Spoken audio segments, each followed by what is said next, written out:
सभी बिहार वासियों के लिए। और हम ये उम्मीद करते हैं कि अब जो बिहार में जितना सेटबैक हुआ था लालू रेजिम में, वो अब सब चीज़ है ना कवर अप हो जाएगा। और लालू रेजिम के तो जमाने हो गए, अब तो नीतीश रेजिम ही चल रहा है जमाने से। नहीं, वो तो सही बात है, लेकिन फिर भी आप किसी चीज़ को अगर बहुत चीज़ डिरेल्ड हो जाती है ना, तो पटरी में लाने में टाइम लगता है। अब बहुत हद तक, अब सोच लीजिए, जब हमने ये कभी सोचा ना था कि मेट्रोज आ सकती है पटना जैसे शहर में, है ना, जहाँ की बस और ये भी मुश्किल हो जाती थी, है ना, आम से सवारी, वहाँ पर अब मेट्रोज चल रही है। ये तो बहुत बड़ी हिस्टोरिक विन है हमारे मतलब बिहार के लिए। बिहार के लोग बहुत ज्यादा गदगद हैं। नितिन नवीन का आना युवाओं के लिए क्या मैसेज है? बहुत अच्छा मैसेज है, और युवाओं को भी लगेगा कि हमें पॉलिटिक्स में आना चाहिए। अदरवाइज़ पॉलिटिक्स में यही लगता था कि सारे मतलब राजनेता जो हैं उन्हीं के बच्चों को मौका मिलेगा, हमको मौका नहीं मिल सकता। तो एक ज़मीन से उठा हुआ कार्यकर्ता भी इतने ऊंचे पद पर पहुंच सकता है। तो बीजेपी का ये मूव बहुत ही स्वागत योग्य मूव है, और बड़ी रिस्पॉन्सिबिलिटी दी गई है। कोई छोटी मोटी रिस्पॉन्सिबिलिटी नहीं दी गई है, काफ़ी इस रोल के साथ रिस्पॉन्सिबिलिटी और अकाउंटेबिलिटी आती है। तो यंग लोगों के बीच में ये संदेश जाएगा कि हम अच्छा काम कर सकते हैं। जिधर मतलब कांग्रेस और एसपी और मतलब आरजेडी में हम ये देखते हैं कि वो मतलब 100 चुनाव भी हार जाएंगे, तब भी मतलब उन्हीं की। हाजी नाजिम जी की बात सुनी थी ना अभी? देखिए, शायद मैं उनकी बात थोड़ा सा मिस कर गई, मैं थोड़ा सा लेट आई हूँ, पर मेरा यही रिपीट कर दो हाजी नाजिम जी अपनी बात इनके लिए। हाँ नहीं देखिए, हाँ देखिए, उससे पहले मैं एक बात कहना चाहता हूँ। हाँ, बड़े गौर से सुनना वो बात।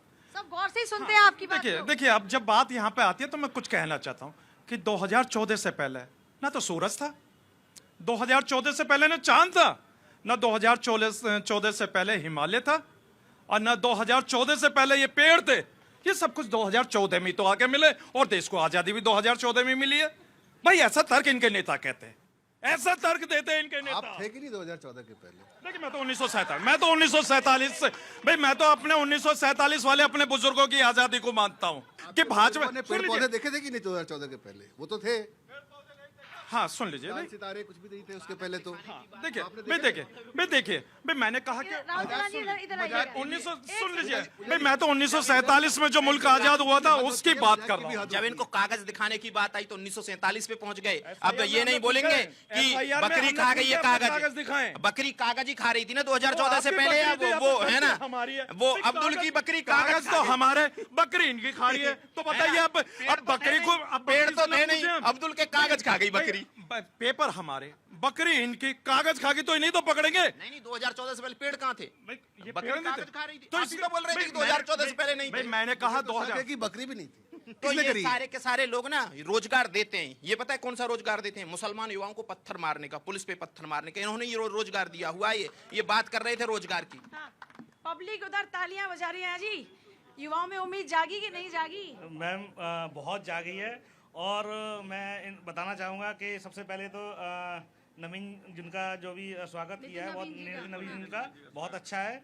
और देखिए, पहले सही बात है 2014 से पहले बिल्कुल भी नहीं थी, क्योंकि इनकी सरकार ऐसा थोड़ी कह सकते हो आपकी बिल्कुल कुछ नहीं था। 2014 के बाद आप ये कह सकते हैं कि और बेहतर कार्य हुए, लेकिन 2014 से पहले का आप सब नकार ही दे, मिटाई दे, तो ये तो तार्किक बात नहीं हुई ना। मैं उसी पे आ रहा हूँ। देखो 2000 पहले से क्या सबकी सरकारें थी, तो कोई इतना ना तो डेवलप पे काम कर रहा था, ना टेक्नोलॉजी पे काम कर रहा, किसी पे नहीं कर रहा था। क्या बात कर रहे हैं? बिल्कुल, टेक्नोलॉजी पर काम नहीं हुआ। बताइए आप ग्लोबलाइजेशन किसने दिया? कंप्यूटर किसके दौर में आया? अब किए काम को नकार तो नहीं सकते ना, उसी कंप्यूटर पे बैठ के काम करते हैं।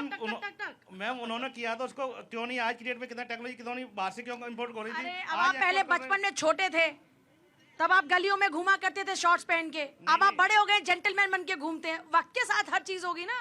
तो मैम एक बात बताइए, आज बीजेपी में जितने भी है, किसी कार्यकर्ता का आज इतनी बड़ी पोजीशन पे बैठा हुआ है, क्या इनके यहाँ पे जो कांग्रेस है, सपा है, बसपा है, जो भी इनके ही सारे कार्यकर्ता कोई बैठा था आज तक? क्योंकि इनके ही खानदान में कोई सीएम बनना है, कोई सांसद बनना है, कोई प्रदेश अध्यक्ष, नहीं के उसमें बनने थे।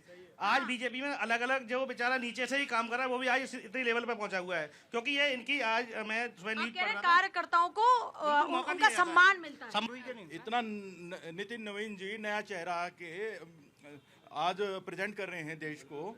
कुछ टाइम पहले यूपी बिहार के आदमी को गाली बना दिया था। महाराष्ट्र में देखा कैसे कह रहे थे, हिंदी बोलेंगे तो अब आपको भगा देंगे, हम सीएम बनेंगे तो आपकी गाड़ियां रोक देंगे, अंदर नहीं आने देंगे। उनके मुंह पे तमाचा आज की डेट में ये नया चेहरा आया है, नवीन जी आए हैं, तो नवीन भारत है आज का ये।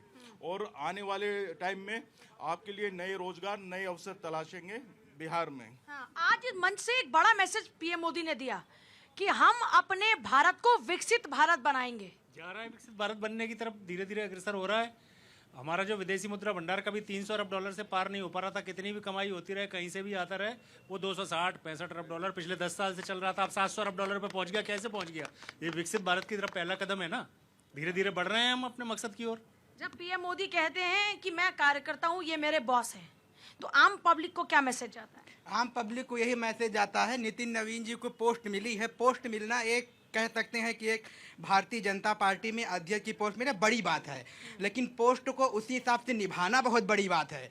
हम तो नितिन नवीन जी के लिए यही रिक्वेस्ट करेंगे, उनसे गुजारिश करेंगे, उनसे हमारी एक जो है उम्मीद जुड़ी हुई है। जैसे देश में मोदी जी ने काम किया, योगी जी ने काम किया, वो भी एग्जाम्पल सेट करेंगे और बिहार का नाम रोशन करें कि एक बिहार के लाल का नाम रोशन हो। बिहार से हो आप भी? नहीं, मैं तो उत्तर प्रदेश से हूँ। लेकिन देखिए, अगर कोई समाज में कोई अच्छा काम करता है ना, तो उसकी जो है क्या कहते हैं, तारीफ करना अच्छी बात है। अब जैसे कलाम साहब को हमारी जो है भारत की धरती पूजती है, अशफाक जी को पूजती है, अपने क्या कहते हैं ये अपने जो रसखान जी को पूजती है। तो अगर कोई अच्छा काम करते हैं तो उसको पूजना कोई बुरी बात नहीं है, हम तो उसकी रिगार्ड करते हैं। ये बताइए, पहले जब बचपन में सुनते होंगे कि दाढ़ी के बाल जब सफेद होंगे, जब बालों में सफेदी आएगी तब जाके नेता कहलाएंगे। अब दाढ़ी के बाल अगर काले भी हैं तो भी नेता बन जाएंगे? बिल्कुल नहीं, मैं अभी आपका डिस्कशन सुन रहा था। नितिन नवीन करके बहुत अच्छा चेहरा है। आगे मैं ऊपर वाले से दुआ करता हूँ कि आने वाले चेहरों का ना युवाओं को मौका दे, जो वरिष्ठ हो रहे हैं उनको वरिष्ठ, ताकि उस पर उनका आशीर्वाद लें और आगे बढ़ें। और मैं उनसे उम्मीद करता हूँ कि उनके नेतृत्व में आगे देश बढ़े। बस। कितने युवा राजनीति में उतरना चाहते हैं? मैम, हमें राजनीति में कोई इंटरेस्ट नहीं। कोई इंटरेस्ट नहीं? तो कौन सी पार्टी लगता है कि जो युवाओं को मौका देती है? सपा। समाजवादी पार्टी देती है युवाओं को मौका, और कोई पार्टी नहीं देती है आपकी नजर में? मैम, हमारी पार्टी में तो कोई पार्टी ने अभी तक समर्थक दिया ही नहीं। जब तक रोजगार नहीं है, नौकरी नहीं है, सारा कुछ प्राइवेट होता जा रहा है। कहाँ है नौकरियाँ मैम? क्या सरकारी नौकरी ही जो है क्या कहते हैं रोजगार होता है? आज भारत, लेकिन अगर कोई सरकारी नौकरी का वादा करेगा तब तो फिर वो रोजगार का मुद्दा है ना सर? नहीं, बिल्कुल सही, आपकी बात मैं एक्सेप्ट करता हूँ। क्या मोदी जी ने बोला था कह रहे हैं कि युवाओं को मौका सिर्फ और सिर्फ समाजवादी पार्टी में मिलता है? नहीं, ठीक है, जवाब मैं देता हूँ। कितने फॉर्म भर दिए आपने सरकार गवर्नमेंट के? कितने पास आउट कर दिए? कितने आपने वो इंटरव्यू दिए? एक भी दिखा दो। नौकरी क्यों नहीं मिली? कितने मिले? मेरे घर में 4 पुलिस ऑफिसर बने हैं, कहाँ से मिल गए? कोई मैंने घुस तो नहीं दी किसी को। आज पहले तो खर्ची वाला सिस्टम खत्म हो गया? मैम बिल्कुल भी नहीं है। आप एग्जाम पास करो, इंटरव्यू दो, आपका ऑफर लेटर और जॉइनिंग लेटर आपके पास घर आ रहा है। जो पीछे से पैसा जाता था ना, 4 लाख रुपया दे दो, 2 लाख रुपया दे दो, वो सिस्टम खत्म हो गया।